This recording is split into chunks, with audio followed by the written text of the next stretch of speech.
ಈ ರೀಡಿಂಗ್ ನಿಮಗೆ ಅನ್ವಯಿಸಿದರೆ ಅಥವಾ ರೆಸೊನೇಟ್ ಆದರೆ ಎಟ್ ಲಾಸ್ಟ್ ನಿಮ್ಗೆ ಇಷ್ಟ ಆದರೆ ಮಾತ್ರ ತೊಗೊಳ್ಳಿ, ಇಲ್ಲಾಂದರೆ ಬಿಟ್ಬಿಡಿ. ಇದು ಒಂದು ಜನರಲ್ ರೀಡಿಂಗ್ ಮಾತ್ರ ಆಗಿರುತ್ತೆ. ನಿಮ್ಮ ಚಾರ್ಟ್ಸ್ನ ಮತ್ತು ಚಾರ್ಟ್ನ ನೋಡಿದಾಗ ಕಾರ್ಡ್ಸಲ್ಲಿ ನನಗೆ ಫಸ್ಟ್ ಕಾರ್ಡ್ 4 ಆಫ್ ಪೆಂಟಿಕಲ್ಸ್ ಬಂದಿದೆ.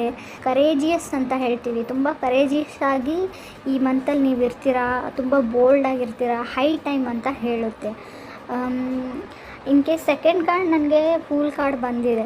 ನಾವು ಫಸ್ಟ್ ಕಾರ್ಡ್ ಮತ್ತು ಸೆಕೆಂಡ್ ಕಾರ್ಡ್ನ ಟ್ಯಾಲಿ ಮಾಡಿ ನೋಡಿದರೆ 4 ಆಫ್ ಪೆಂಟಿಕಲ್ಸ್ ಮತ್ತು ಫೂಲ್ ಕಾರ್ಡ್ನ ನಾನು ನೋಡಿದರೆ ಏನು ಅಂದರೆ ಏನು ಹೇಳ್ತೀವಿ, ಈ ಆನ್ಲೈನ್ ಪ್ಲ್ಯಾಟ್ಫಾರ್ಮ್ಸ್, ಸೋಷಿಯಲ್ ಮೀಡಿಯಾ ಅಂತ ಹೇಳ್ತೀವಿ ನೋಡಿ. ಸೊ ಅಲ್ಲಿ ನೀವೇನಾದರೂ ಬಿಸ್ನೆಸ್ ಮಾಡಿದರೆ ಆನ್ಲೈನಲ್ಲಿ, ಮೇ ಬಿ ನಿಮ್ಮದು ಯೂಟ್ಯೂಬ್ ಚಾನಲ್ಲೇ ಇದ್ದರೆ ಅಥವಾ ನೀವು ಆ್ಯಪ್ ಡೆವಲಪ್ಮೆಂಟ್ ಆ ಥರ ವರ್ಕ್ ಮಾಡ್ತಾ ಇದ್ದರೆ ಅಲ್ಲಿ ಸಕ್ಸಸ್ನ ಹೇಳುತ್ತೆ.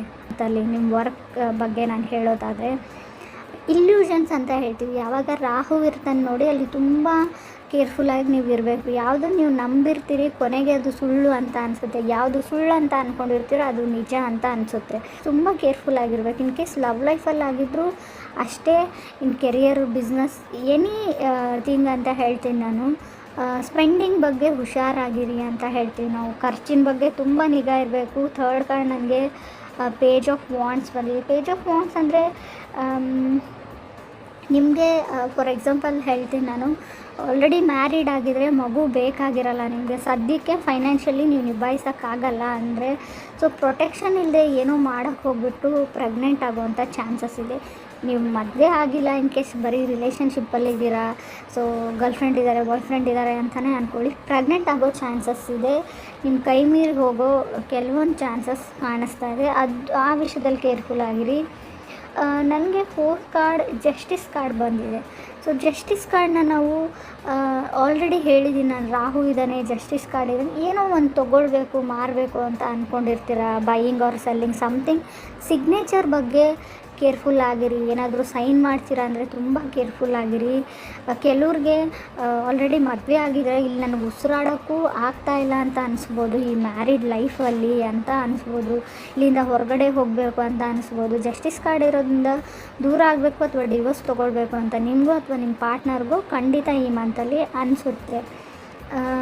ಕೆಲವರು ಹೈಯರ್ ಸ್ಟಡೀಸ್ಗೆ ಹೋಗ್ಬೋದು, ಫರ್ದರ್ ಸ್ಟಡೀಸಿಗೆ ಹೋಗ್ಬೋದು ಅಂತ ಕೂಡ ಹೇಳುತ್ತೆ. ಗೋಯಿಂಗ್ ಬ್ಯಾಕ್ ಟು ಸ್ಕೂಲ್ ಅಂತ ಹೇಳುತ್ತೆ, ಮತ್ತು ಸ್ಕೂಲ್ಗೆ ಹೋಗೋ ಚಾನ್ಸಸ್ ಇದೆ.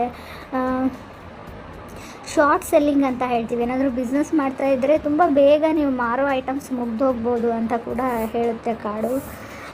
ಮನೆ ಫರ್ನಿಚರ್ ತೊಗೋಬೋದು, ಸೋಫಾ ಆಗಿರ್ಬೋದು, ಬೆಡ್ ಆಗಿರ್ಬೋದು, ಕಾಟ್ ಆಗಿರ್ಬೋದು, ಸಮಥಿಂಗ್ ತೊಗೊಂಡಿರ್ತೀರೋ ಆಲ್ರೆಡಿ ಒಂದು ಶಾಪಲ್ಲಿ ಬೈ ಮಾಡಿಬಿಟ್ಟು ನೆಕ್ಸ್ಟ್ ಅದೇ ಬೇರೆ ಶಾಪಲ್ಲಿ ಹೋದಾಗ ಅದೇ ಥರದ್ದು ನಿಮಗೆ ಕಮ್ಮಿ ರೇಟಲ್ಲಿ ಸಿಗ್ಬೋದು.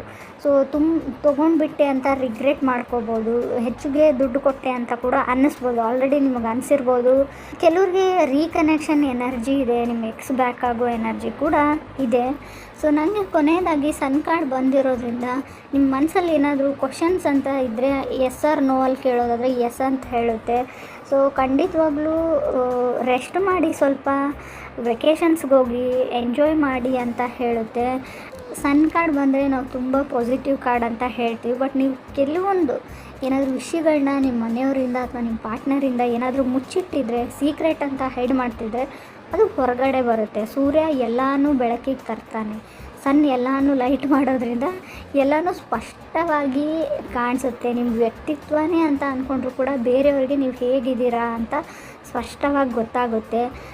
ಬೇರೆಯವರಿಂದ ಆ ವಿಷಯ ಗೊತ್ತಾಗೋ ಮೊದಲು ನೀವೇ ಹೋಗಿಬಿಟ್ಟು ಯಾರಿಗಾದ್ರೂ ಹೇಳಲೇಬೇಕಾದ ವಿಷಯ ಇದ್ದರೆ, ಅವ್ರಿಗೆ ಗೊತ್ತಾಗಬೇಕಾದಂಥ ವಿಷಯ ಆಗಿದ್ದರೆ ಖಂಡಿತವಾಗ್ಲೂ ಸೊ ಹೇಳಬೇಕಾಗಿರೋದನ್ನು ಹೇಳಿಬಿಡಿ. ಟೈಮ್ ತುಂಬ ಕಮ್ಮಿ ಇದೆ ಅಂತ ಕೂಡ ಹೇಳ್ತಾ ಇದೆ ಕಾರ್ಡ್ಸು.